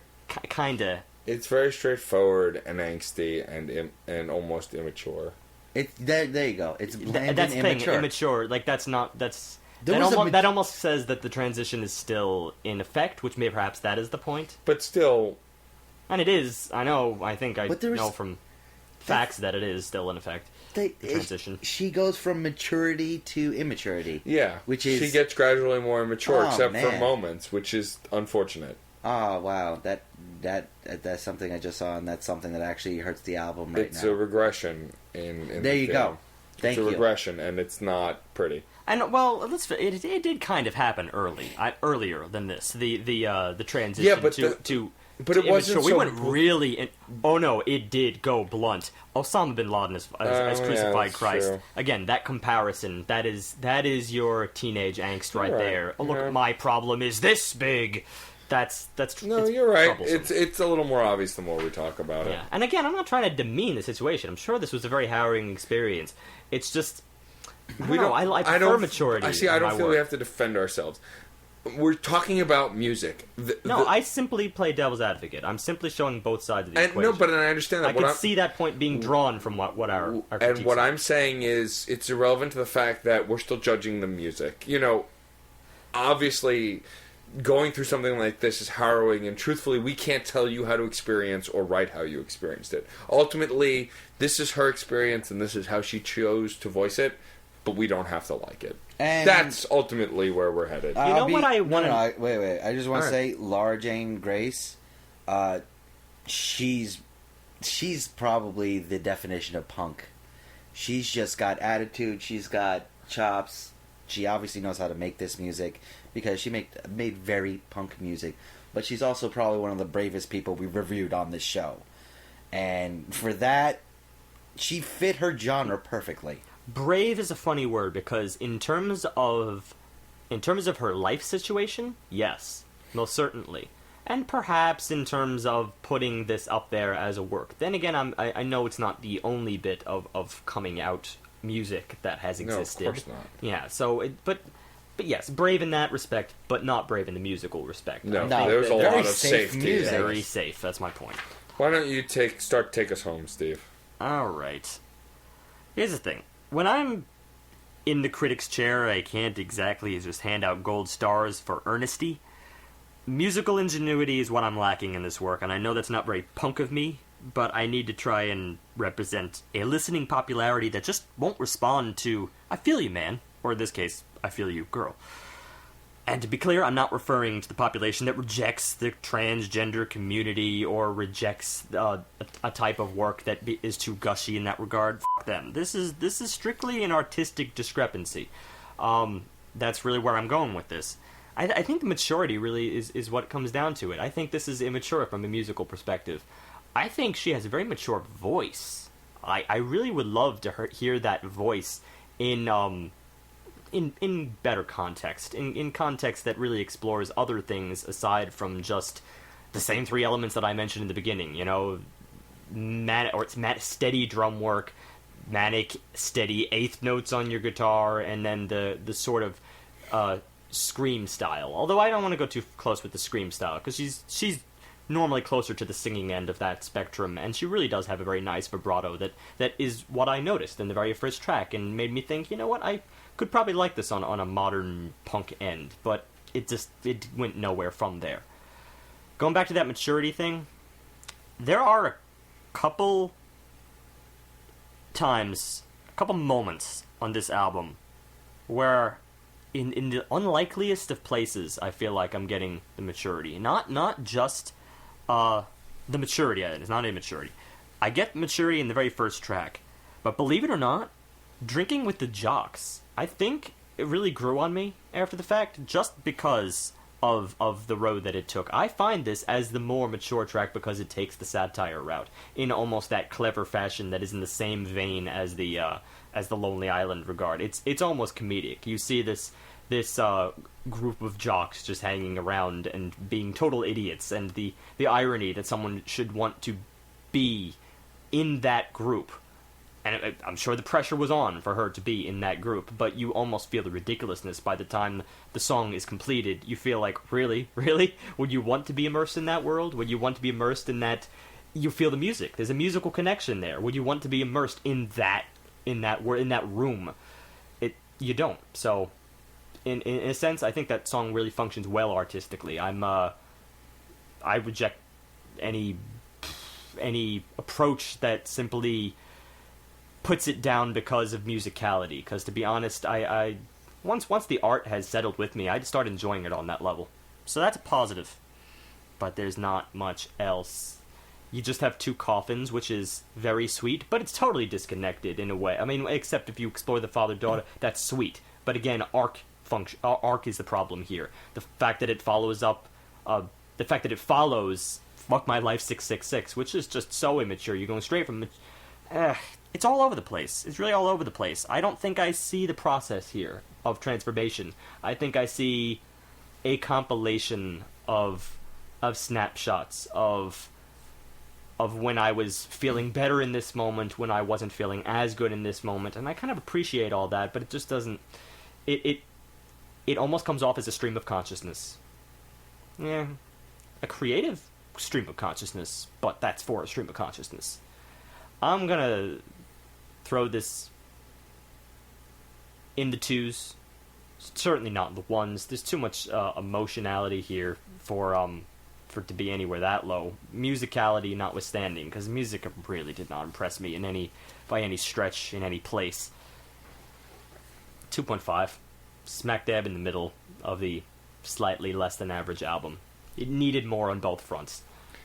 My conclusions are similar to Steve's. I mean, it's just, I really wanted to like this, and the first couple of tracks gave me hope, because I was like, oh, this could be the underdog story, this could be...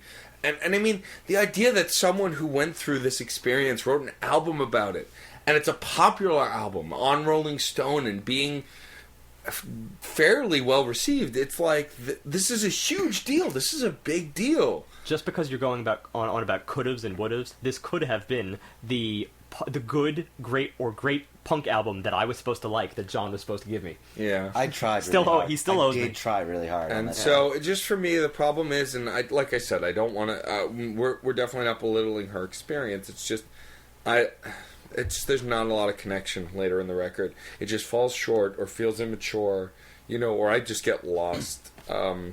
I can't even be as generous as Steve is. I was just kind of unimpressed and disappointed with most of the record. Even though there's beautiful poetry there, and I get that, John, it was so buried in repetitive music that I didn't even notice it after 3 listens. 3 listens, I didn't notice half of it. So, for me, it's a 2.25. It falls short of even the halfway mark for me, because there's not enough. The only reason I'm there is because of the lyrics. Yeah, and I didn't even notice it, and I had to be told it. And to be told that poetry is there is like, hey, you should respect this. There's good stuff here. It's just, I should be able to get some sense of it on my own. Well, I did get a sense of it on some songs, but certainly not in most. And so that's where I stand with this, 2.25. Wow. This is the album that made me realize that I no longer like 90s punk. Which is sort of like losing a best friend from your childhood. Punk was a huge part of my life when I got out of the classic rock and got out of my parents' house and, went to college and became who I am today. Matured. I'm not going to use the word matured. Okay, fair enough. That's obvious if you meet me in person, listeners. I'm not a mature individual. Cheerfully withdrawn. Yes. But I want more flair in my music. I want more intelligence in my music. I want more skill. That being said, there's a lot to be said for theme work. I love theme. I love stories. You missed the lyrics. I heard all the lyrics because I'm used to hearing words and understanding them in this setting. That's how you listen. So yeah, it's what I'm used to. So I heard it all. I enjoyed a lot of what I pointed out on the first listen to. But it's kind of a shame that I'm seeing all these tropes using and the disconnect between the lyrics and the music and the vocals and this and that and the other thing. It just kept bringing it down because I really, really wanted to like this album. More so than both of you. I'm with Steve on this one. This is a 2.25. I said 2.5. I mean, 2.5. That's what I meant. He said 2.25. I was picturing in my head 2.5, but I just kept stuttering. It's a 2.5. It's not mainstream. It's going to get a lot of props because of its theme. It's going to get a lot of recognition because of that, because of its content. I think it also needs to be discussed, the music side of it, and being punk and being this punk. It's been a while since we've heard it, but we have in fact heard it. So yeah, 2.5. I just think that for me, the sake of the sake of putting something on a pedestal because the person went through a trying experience is annoying to me, and I'm not trying to belittle her experience. I'm just saying it shouldn't be on a pedestal because of her experience. That said, this album didn't go in a direction I thought it might, considering the topic. But speaking of topics, I want to talk about where I thought it was going to go and where other albums have gone. I'll continue. Let's see where you go with this. Okay. So I thought that this album was going to be an outcry and activism for people going through a transgender experience. It's not. It's really Interruption. That's not at all where I thought it was going to go, or where I thought it should have gone. I was completely content with this being a diary experience. I don't think she has to be the proponent for I don't think she has to people. be either. I just wasn't sure where it was going. I took this simply as a personal work. This is what I went through, which there's no shortage of any musical artist who have done the same. And I wasn't anything. And there's nothing wrong with that either. But there is one artist we did review that did both of what you're saying. An activist who really did a personal thing. And that was Macklemore and Ryan Lewis. Personal stories telling about things that should be changed in society. Yeah, he had definitely an edge with it, where he was trying to get the ball rolling in a certain. He had a message he wanted. Well, yeah, like he was singing about in things like Neon Cathedral, where he's singing about his own personal alcohol problems. Yeah, and on the same record, I was also thinking about problems that are not personally his, but he's bringing to light problems that are there. In a sense, that was an album of extroversion. This is an album of introversion, for sure. Well, that's also Beyonce's record was very much an activist album as well. The beauty norms, gender, the whole. I mean, the Pretty Hurts is all about the stereotypes of beauty, especially towards women. I would actually say that it's a both album. Well, hers has a diary aspect, but there were songs that pointed out the problems in society. Yes, that was that extroverted idea, but they really had no connection to a lot of the more introverted songs of what was going on. Right. There is a division with her music. There was a song on song basis. The point of all of this is I think that I wanted to talk a little bit about activism in music because it's very important, and we've seen it for many, many years. Activism in the general sense, because it's true this is not entirely related, but at the same time, activism often comes out of personal strife and whatnot, so... It's been 50... Let's talk about the positives and the negatives, because in a sense, activism could go farther than the personal work in terms of rubbing people the wrong way. I am actually more accepting of a work like hers, like Laura Jane Grace, like her work right here. I should say against me in general. There were other people involved, but again, this is kind of in a more focused sense. She is the main lyricist, I presume, and she wrote a personal work. It's introvert, but no one could possibly get in there and say, "Oh, you shouldn't be writing about this." That's absurd. No one can possibly say that. Of course. It is her life story. That's a great use for music. Activism is a funny thing, though, because in that sense, you really are trying to change society in a certain way, and there's been a lot of music out there that has worked in that regard. That has been very influential to change hearts, change minds, that kind of thing. Then again, all this stuff can go beyond preachy to a point. Well, yeah. And we've reviewed a few bands, besides Macklemore and Ryan. Flowbots. Yeah. That's one of the main reasons why I love their music. Flowbots is a band where I feel their activism is very much, this is our message, we're pushing this message but, they're not forcing their message upon you. They're more... They ask for unity as opposed to demand compliance. Which is something that Rage Against the Machine did a lot. And as much as I like Rage Against the Machine's music... Which I love. Over time, the message got very grating, because eventually it became, we're right, not, this is the message you should free think. It was, this is our message and we're right. That's exactly the reason why I tend to be a little edgy around that stuff. This is why I don't always like politics in my music. Right, because when it becomes to the point of, look, left ring, right ring, who cares what side you're on? The point is, if someone's telling you how to believe, fuck you, go fuck yourself. I don't want you to tell me how to believe. Well, Or either that, though, or it depends on the person who you're talking to, because, of course, to everyone out there that believes in gay rights, when you think about it, that song, Same Love, that really is kind of telling you, in a way, this is really how you should believe. And of course, I think we all agree with that here around the podcast table, but of course to anybody who doesn't, well, that song will be offensive.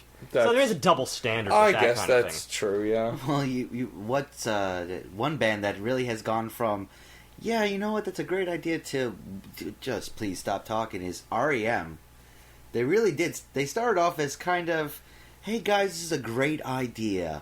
Let's be, let's love each other and be good to each other. And they kind of become kind of snobby recently. This is more personal as opposed to their actual music, but it shows in their more recent music. Wait, light bulb. What? So we can't talk about activism and music without talking about the godsend who believes he was put on this earth to make everything better, Bono. U2 used to make music. Sometimes the music had a message.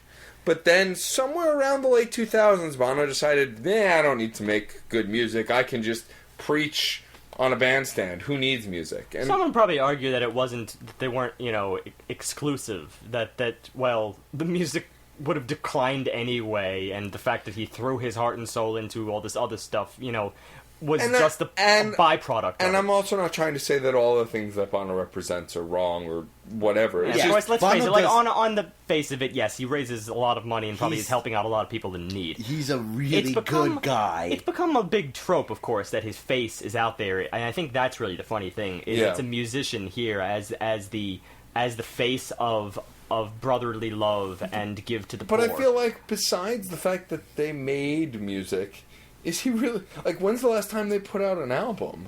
Yeah, I'm not 100% certain. Besides the Spider-Man Turn Off the Dark soundtrack. I know, of course, that in the 80s, that's when you get all the great albums that people always cite from U2, and everyone I talk to seems to have the same exact opinion. Like, oh man, you gotta listen to Joshua Tree. Gotta listen to Joshua Tree. Joshua Tree was a great record. That's the thing, but then no one has ever cited anything recently. So, yeah, everyone kind of feels the same way about U2 these days. Although a lot of people have emulated their music, their style. Well, they said I recognize U2 in everything. When they made their big comeback in the late 90s, early 2000s, they kind of emulated and embodied the stadium rock sound, and a lot of people have mimicked that.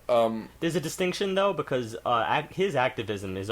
I'm not sure it's always been in the music itself. No, it hasn't. Very rarely, in fact. Yeah, so that's a different kind of thing. That's instead using the money that you make from you. Exactly. Personal influence card cash. Just also, I want to jump back for a minute. For those who are thinking, hey, they didn't do their overall wrap-up of this album, I left it off on purpose. I didn't give it the 1, 2, or 3 rating as far as, burn it, listen to it, buy it, because honestly... It's not relevant here. Yeah, this album, it's so irrelevant because it's one of those things that it's just... a piece of work. Yeah, and that's it. And I just want to leave it at that. I don't want to generalize it. This is an album that doesn't deserve to be generalized. Take it as you will. We gave you our rating. No, in fact, I still argue that this could very well reach out to, of course, the person who is going through this exact kind of transformation. It could very well reach out to them. Although, still, because we said about the immaturity thing, perhaps even then it's not the best of messages to preach. So I decided to leave that off. Getting back to activism, though, I think that was an interesting point that you made, Steve. The fact that Bono is an example of where his activism has been more on a personal level and less in his music. I think almost Okay. a better example of the music itself is probably Bob Dylan. There you go. Yep, there he is. Classic rock. He was going to be brought up eventually. Although apparently even he's not immune to commercialization, since he did record a Super Bowl commercial selling cars. Well, yeah, he's Bob Dylan. Yeah, He's I'm getting not- on in years. I'm not gonna get That down. was actually something I wanted to... I'm not the biggest Bob Dylan fan, but a little bit of commercialization has never really perturbed me. I mean, it's me how neither. you would make a living. The people as making a musician. big deal about it is Yeah. ridiculous. But if you want to talk about activism, like modern day's version of, trying to get the people to take their hands on the reins of government, you're talking a lot of classic rock, but really especially a lot of southern rock artists. That's what they did. That was like the most modern progenitor of grassroots. I would take a different route with Classic this. with southern rock. We're all trying to sort of pigeon down which genre. Of course, every genre has probably broached this at some point or another, but I am going to pigeonhole one genre because I think more so than these, the 60s folk is really where it's at here, and that's, well, Bob Dylan, of course, was from that movement. But very relevant because he passed away recently, Pete Seeger.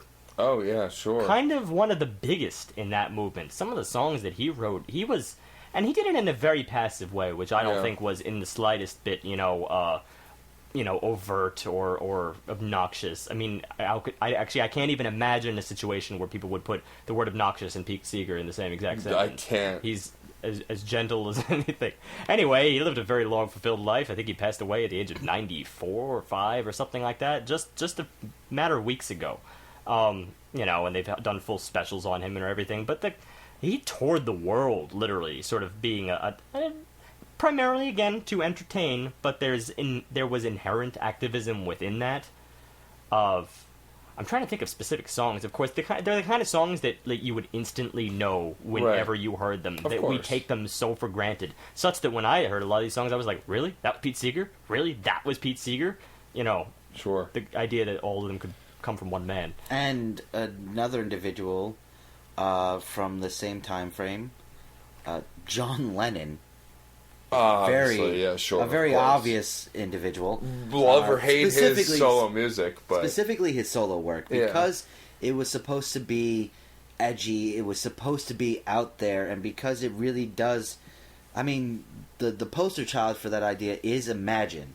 That song itself was a rallying cry for a lot of ideas that ended up purveying the 70s and 80s and 90s in what our society was trying to do. I mean, they haven't been 100%, but Imagine There's No Heaven, Imagine... Just that song itself was It is a type of activism in its way. It was the hope of the future. it's funny. Given voice for a while. And we can't talk about activism, I think, without going into the tropes of it. And we touched on it a little bit, with the overblown personality like Bono is. But let's talk about the AIDS. And I mean the AIDS like Band Aid and Africa Aid and what all. So we're talking about Bono again. So the group actually the first one. Okay, hold on a sec. Well, you continue. So the first one was actually Michael Jackson, Quincy Jones, and a few others who started that. But the idea of the group musician movement, the creating the song about peace and love to raise money by selling albums for these struggling nations or situations or positions, and or even most recently with Haiti when they had that horrible hurricane, earthquake. I don't even remember what natural disaster it was. But Yup. But they released CDs online, or artists were releasing songs for download online to donate towards this cause. This idea that you selling music, but no longer for yourself, getting together to sell it for a greater cause. I mean, a great example of something that did a big thing was the 9/11 one. Yeah, of course. I mean, that was huge and made a ginormous, gargantuan amount of money. I think The Simpsons had one of the greatest parodies on this exact situation with there was a whole... This is based on a true story. The boy who fell down the well. It was a really early episode for The Simpsons, and of course it was based on a girl who actually did fall down a well, and it was a similar kind of vein. Like, the community gathered round, celebrities stepped in to say how we're going to save this poor little girl, right? And of course The Simpsons just does a complete parody on this of one of the jokes is that they spend so much money on the fundraising thing that they only ended up breaking even at the end. If they just put the money directly in, it's so absurd. The event, it's in a sense, and I'm not saying that every celebrity goes into these situations with the idea that they're going to put their face out there, but that usually is the end result. They put their face out there. These aids, while they do good, especially when they work well, it is preying on the idea of making someone feel better for being a consumer.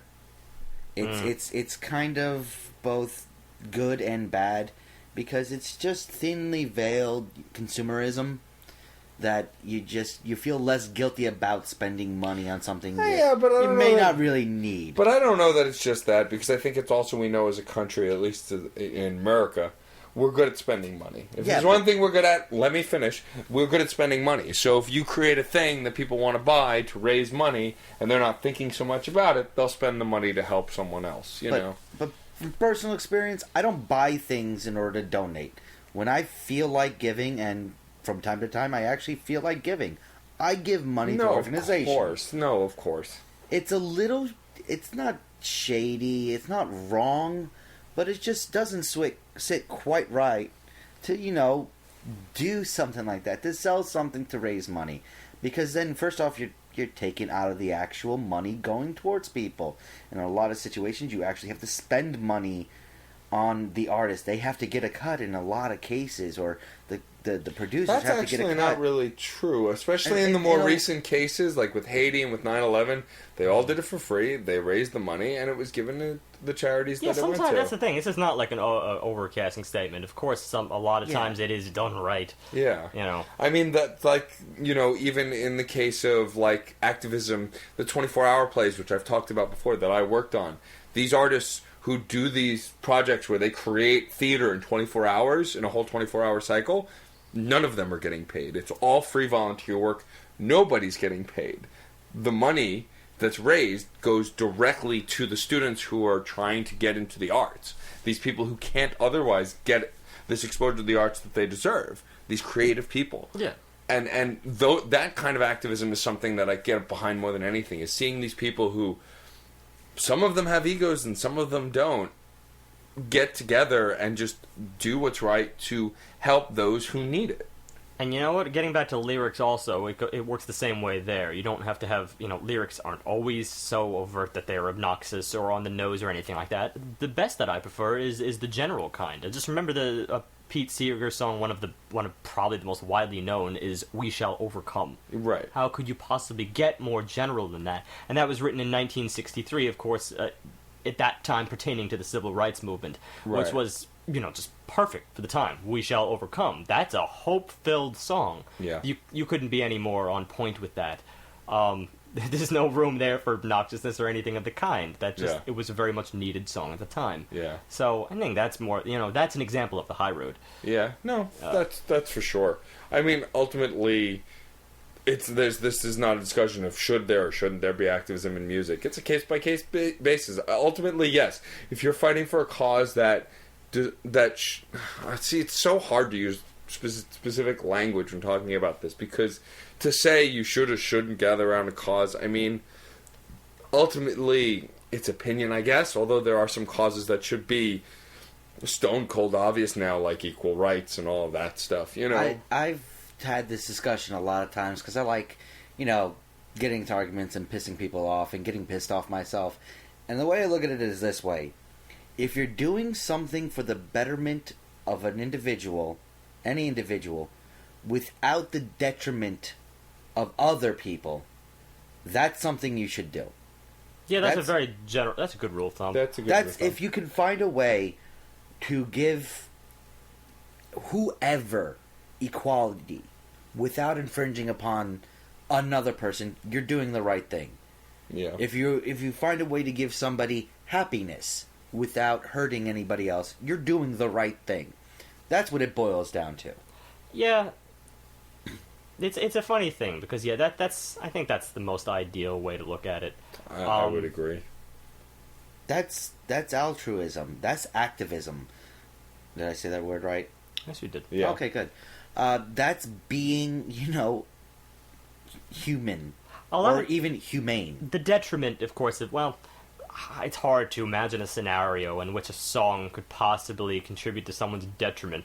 I mean, how benign is that? It's a song. It is a song at the end of the day. But it It's not just a it song. can wear I mean, on. We've gone into it can a few wear times on hate certain groups, and of hate course. speech and all that And stupid people stuff. and some people are easily influenced. And that's the I thing. mean- There's a lot of music out there that mean, is but not ultimate- always preaching great things. Yeah, but I, for instance, there's a lot of. I'm not a fan of anarchy by any stretch. I don't think that anarchy is a good thing, even if a lot of people want to go balls to the wall. We don't like the government. We're just going to go to the opposite end of the spectrum.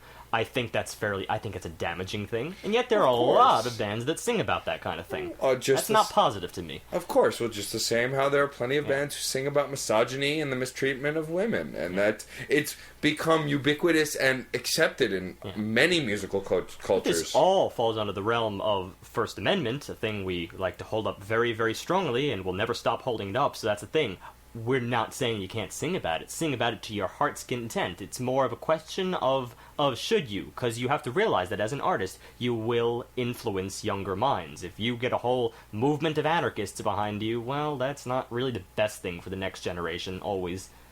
It's not just content, it's also usage. It's the implementation. If you want to, do the next civil rights movement, good for you. Be a leader, but if you want to do the next civil rights movement that's really going to, screw stuff up for someone, think about it beforehand. I'm not saying, you should, the stuff like the recent 99%ers. Sure, yes. Yes I'm a and 90, no. Yes and no. Yes. Even that, But no, had some its problems. thinness to it. There are some issues with your ideas because, there are some things people like that stuff to work out. Short-sightedness, I think, is the problem. People, here's one thing. Ever since the 1960s, because we sort of talked about this in a vague sense that was the origin of the popular idea that this is going to be in the media as a common thing, because you don't see a lot of that in pop music pre-1960s. Activism for the sake of activism, songs that are purely written around that. It would be a very clouded thing, I think, prior to that. Not in every sense, but again, 60s. That's really where we get our origin of the whole activist movement. But because of that, it becomes pop culture. That's really where the problem is because once it's pop culture, it's, for a lot of people, it's simply cool to be activist for the sake of activism. I think in a lot of situations, you end up with situations where people want to change things that are probably good just because it's cool in a circle to change them. Yeah. You will always run into that circumstance. You need to take everything objectively and really look at what you're fighting, not Of just course. fight for the sake of fighting. And I think that's where activism does have its pitfalls.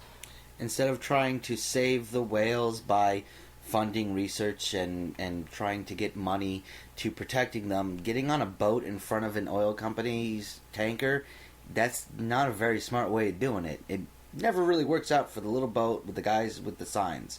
If you're going to do this, if you're going to be an activist, if you're going to do something, do it intelligently. Do it in such a way where you have a shot. Intelligence is key, but here's the thing. The groupthink will not always... this is the word of the month for me. Never underestimate the power of stupid people in large Never groups. underestimate the power of suggestibility. For That instance, too. the idea that old Seinfeldian joke, which was again based on real life, the idea that a ribbon will solve all problems. Wear the ribbon. You have to wear the ribbon. Whether it's for AIDS or breast cancer or whatever, you have to wear the ribbon. Because that's really what's going to solve the problem. I mean, at the end of the day. one group that has done a lot of good is PETA. But you know what? Some of the things they do, and I'll be flat out with it, and this is not the opinion of the other people on this podcast. This is the opinion of John only. PETA does stupid things. No, that is the opinion of me also. Yes. They have I burnt was not- down facilities. I didn't That's wanna- I didn't wanna- stupid. They I don't are wanna put idiots. words. No. Well, But at the same time, they've done a lot of good for the world as a whole. Yeah. Because they have actually saved the lives That's of the perfect animals. situation where you have an organization that is supposed to stand for good things, but it's individuals that fall into the trap where they just get carried away with the idea and they take it in such the wrong way. This is a prime example of the pitfalls of activism. yeah, I think that, like a lot of the things we've talked about, there's a good, but there's also a bad, and sometimes those bad get really bad. depending on where you look. Well, that's the thing. We started off this conversation. Well, how bad could it be? A song? Well, burning down a building's a problem. Yes, I would agree. I'd say that's a big problem. But then let's just spin it back one more time. Devil's advocate for the devil's advocate, and that's you cannot stop free speech, and that's never something that you put out there, because this goes down that road of the songs that have so-called inspired, children or teenagers to shoot up their schools and whatnot. Well, what are you going to blame, the kid or the songwriter? I'm going to blame the kid and his parents. And the kids who bullied him, and the individuals who influenced him, and the individuals who gave him the opportunity. It's never going to be one person's fault. That always goes back to one person's fault. Obviously. But it's never one idea's fault. There is no... You can't be... It's not cancerous to listen to Disturbed. You're not going to go and become an anarchist and a hate monger or something like that to listen to someone saying F you to somebody else. That's stupid in and of itself. But at the same time, these things still do influence other people. Yeah, you have to accept that they influence, but accept that it's always down to the individual's choice. Yeah. That's all I want to do. I just wanted to wrap it around back to music because, it's far be it, for all of PETA's things, it's not necessarily... That's an organization that perhaps has influenced people. It's the good ideas of an organization versus the good ideas or good intentions of a songwriter to share their art that might be misconstrued. It's just such a gray area. You always have to... The number one thing to preach is always prudence. But admittedly, it's tough. It's tough. There's a line. I don't think we should do a summation or a wrap-up because we can kind of paint ourselves into a corner. No, say what you're going to say, but know how other people are going to hear it. That's what it really boils down. I remember what I wanted to say now. That might be what it boils down. When we were talking about and this is much less, severe, not severe. We were talking about blurred lines and it stirred up all this stuff because it's very misogynistic and very inappropriate, and that caused a lot of problems, this song. I think I had posted somewhere that, this is a problem, songs like this are a problem, they perpetuate the problems, and then someone commented saying, well, I don't think so, I think blah, blah, blah. They're entitled to free speech, and so am I. And then one of my other friends said, yes, and I'm entitled to punch you in the face for your free speech. Just because you have the right to say it doesn't mean I don't have... I can ignore my right to dislike it. Don't have the right to express it. Right, exactly. And then that's the reality. That's what it comes down to. Regardless of what your opinion is, remember, you're welcome to voice it. That doesn't mean everyone's going to agree with you or like it. Ultimately. Say it because it's worth saying. Or you at least think it's worth saying. Don't say it as a response. Don't say it just to piss someone off. Say it because it has standing. You believe it and it's worth it. Well, no, because it has standing on its own. It's something that not just should be said, but needs to be said. Yeah, I agree. Go free speech. I think so too. Go free speech. Go free speech. Why don't you hit us with our spam email of the week? Oh, you bet I got a spam for you. Text. In text? It's text. Why wouldn't it be? It's text form. It's not in space. It's always in text form. Well, no, I used to write it down. That's true. You're right. Mm-hmm. Constantly, I used to read smaller content that as well clear their motive, and that is also happening with this piece of writing which I am reading at this place. By Shubai Coupons, 2014. Shubai. That was a little hard. It wasn't, wasn't it? Yeah. Once again... Do you need a reread? I'll No. gladly provide you. No. I'm trying to count prepositions right now. You work on that. We'll move on. I think there's more prepositions than nouns. I will read it again. No. All right. Anyway. All right. So this wraps up this week's podcast. Before we close it out, Steve, why don't you hit us with your choice for next week? All right. I'm going down the odd route, but I have enjoyed. Shocking. I have enjoyed several things by this band. I've also been curious about other things by this band. Wasn't 100% on board with some things. Okay, we're going with the band. The Silver Mount Zion Memorial Orchestra. The album? Fuck Off, Get Free, We Pour Light on Everything. What was the name of the band? The Silver Mount Zion Memorial Orchestra. You've talked about them before. I bet I have. I my hope they're on. But my roommate in college got me into them, and they were. You know, I have to go through phases with this band. It's never something I can spend long periods of time in. At the same time, they can be very, very moving when they want to. And other times, they can be a little droning, but it's experimental. It could go anyway. And with a title like that, so I'm to say. hoping they're very provocative. It can be. This is purely musical, though. I mean, yes, there are a lot of... And they are very... Actually, no, I take that back. Not purely musical. They are known for going down the road of very long track titles. Titles that are almost stories in of themselves. And then, if you look at lyrics, they'll cover the front of their albums with words and words and words and words and words that go on and on and on. They are not succinct people. And they take pride in that. Joy. This should be interesting. Yes.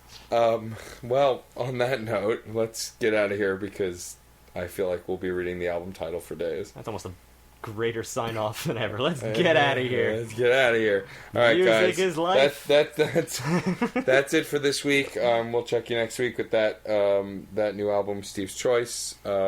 As always. Music is life. And life is good.